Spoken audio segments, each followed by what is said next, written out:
Hello everyone. आज पहली बार मैं चैनलिंग के वीडियो बनाने जा रही हूँ। तो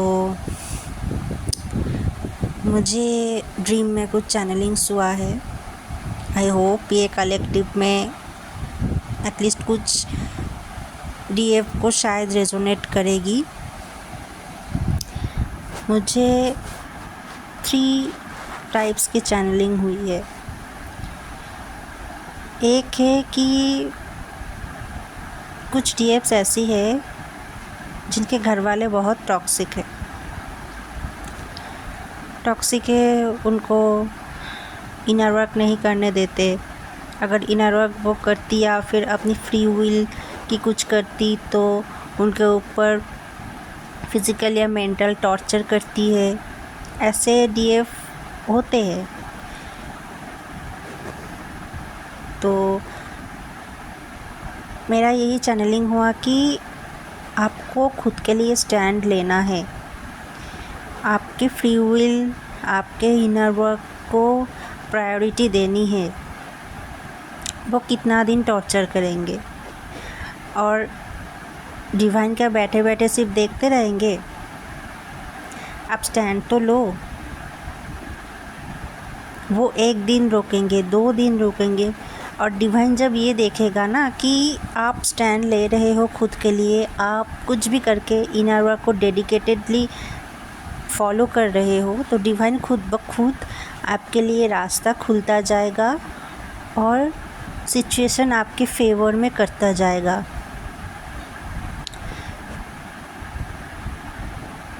तो अब डरो मत, डर को हटाओ और खुद के लिए स्टैंड लो।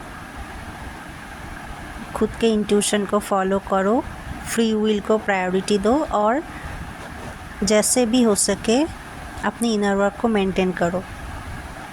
ये था फर्स्ट चैनलिंग मेरा। सेकंड ये था कि कुछ डीएफ ऐसी है जो दूसरों के लिए बहुत ज़्यादा सोचती है लेकिन खुद के लिए नहीं। तो दूसरों के लिए सोचते टाइम ऐसा हो सकता है कि किसी वजह से, मतलब किसी और के भलाई करने के चक्कर में उनका फाइनेंशियल लॉस हो सकता है। कुछ सपोज़ ऐसा हुआ कि किसी ने आकर उनसे पैसे मांगी, उनने दे दी, फिर बाद में वो पैसे वापस उनको नहीं मिला। ठीक है, मतलब दूसरों के लिए ज़्यादा सोचने के वजह से आपका फाइनेंशियल लॉस हो सकता है।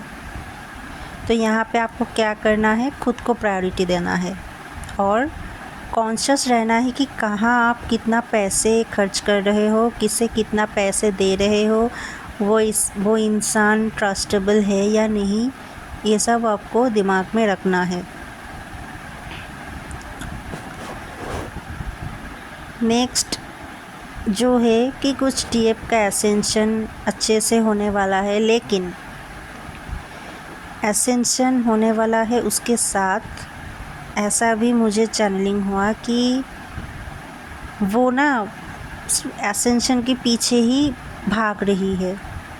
मतलब डिवाइन की तरफ उनका ज़्यादा मतलब अटेंशन नहीं है। वो सिर्फ मुझे एसेंड होना है, मुझे मतलब मेरे टारगेट पे पहुंचना है, और डिवाइन को वो ज़्यादा प्रायोरिटी नहीं दे रही है। डिवाइन के ऊपर उनका फोकस नहीं है। ये मुझे थर्ड वाला चैनलिंग हुआ। तो यहाँ पे मैं यही बोलूँगी कि देखो, डिवाइन को आप साइट करके आप प्रॉपर एसेंट नहीं हो सकते। एसेंशन के लिए डिवाइन का वहाँ पर प्रेजेंट होना बहुत ज़रूरी है, वरना आपका एसेंशन स्मूथली नहीं होगा, प्रॉपरली नहीं होगा और बहुत ब्लॉकेजेस रह जाएगा। जिसके लिए आप आगे अच्छे से बढ़ नहीं पाओगे। तो डिवाइन को प्रायोरिटी दो, डिवाइन को फर्स्ट प्रायोरिटी में रखो, वो ज़रूर तुम्हें रास्ता दिखाएंगे। देखो, आपको हड़बड़ी करने की कोई ज़रूरत ही नहीं है। कुछ डे ऐसे होती है कि मुझे जैसे तैसे भी करके एसेंड होना है, मुझे रियूनियन पाना है। अगर आपके दिमाग में यही चल रहा है कि मुझे जैसे तैसे करके ये करना है, वो करना है और रियूनियन को पाना है, नहीं, ऐसा नहीं होता। जब तक आप प्रॉपर तरीके में काम नहीं करोगे वो नहीं होगा।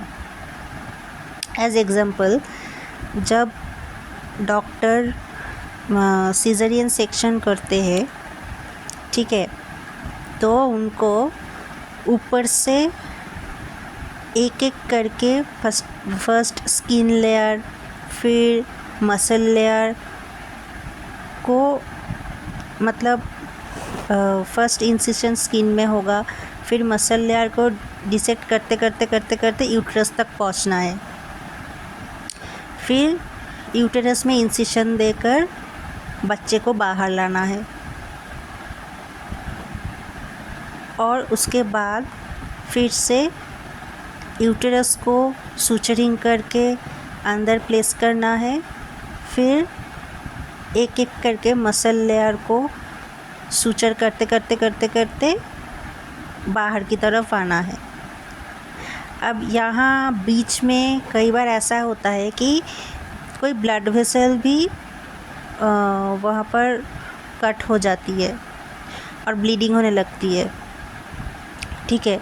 तो वो सब भी ध्यान में रखना है कि कहीं कोई ब्लड वेसल वहाँ इंजोर्ड तो नहीं हुआ, क्योंकि अगर ब्लड वेसल को मानो कि कोई डॉक्टर हड़बड़ी में जैसे तैसे करके बच्चे को निकाल दिया और सूचर कर दिया, और अंदर से वो सूचर ठीक से हुआ नहीं, वो ब्लड वेसल रिपेयर नहीं हुआ, सपोज़ ब्लीडिंग बहुत हो रहा है अंदर से, तो क्या वो ऑपरेशन सक्सेसफुल हम बोल सकते हैं? बच्चा तो निकल गया, वो ऑपरेशन को क्या हम सक्सेसफुल बोल सकते हैं? नहीं ना। बिल्कुल वैसे ही हम जैसे तैसे करके टारगेट अचीव नहीं कर सकते। अगर आप सारे ब्लॉकेज को क्लियर नहीं करोगे, प्रॉपर हीलिंग नहीं करोगे, क्या होगा? ऐसा भी हो सकता है कि डीएम से आपका कांटेक्ट हो गया, आप खुश हो गए कि चलो मेरा डीएम आ गया, रियूनियन हो गया। अगर आप प्रॉपर तरीके से उसको, मतलब प्रॉपर आपका हीलिंग नहीं हुआ है, तो क्या हुआ? डीएम फिर से ट्रिगर करेगा, फिर से कुछ दिनों के बाद रन करके चला जाएगा। फिर तो आप सोचने लगोगे कि अरे मेरा तो रियूनियन हो गया था, फिर क्या हो गया? बिल्कुल वो सर्जरी की तरह कि अरे बच्चा तो निकल गया, फिर क्यों कॉम्प्लिकेशंस आ रही है? क्योंकि वहाँ पर तो सर्जरी ठीक से हुई ही नहीं, प्रोसीड्योर ठीक से फॉलो हुआ ही नहीं, इसीलिए कॉम्प्लिकेशंस आ रही है। सेम यहाँ पे कि हीलिंग तो ठीक से हुआ ही नहीं, ब्लॉकेजेस तो हील हुए ही नहीं, आप मतलब प्रॉपरली एसेंट नहीं हुए, इसीलिए फिर से आपको ट्रिगर मिला। आई होप मेरे पॉइंट्स आपको समझ आ गया हो कि कहाँ कहाँ आपको स्टैंड लेना है, कहाँ कहाँ सेल्फ लव करना है। मतलब दूसरों के बारे में सोचो, लेकिन अननेसेसरी सोचने की ज़रूरत ही नहीं है। पहले खुद को प्रायोरिटी हो, फर्स्ट प्रायोरिटी डिवाइन, फिर आप खुद, फिर आपका डीएम, फिर बाकी के लोग। ऐसे होता है हमारा प्रायोरिटी का लिस्ट। पहले डिवाइन, फिर मैं, फिर मेरा डीएम, फिर बाकी लोग। आई होप आप लोगों को शायद कुछ हेल्प हो इस चैनलिंग से। अगर रेजोनेट किया हो तो मुझे कमेंट में प्लीज़ बताइएगा, और कोई भी डाउट हो तो भी आप कमेंट सेक्शन में पूछ सकते हैं। Thank you so much. Radhe Radhe.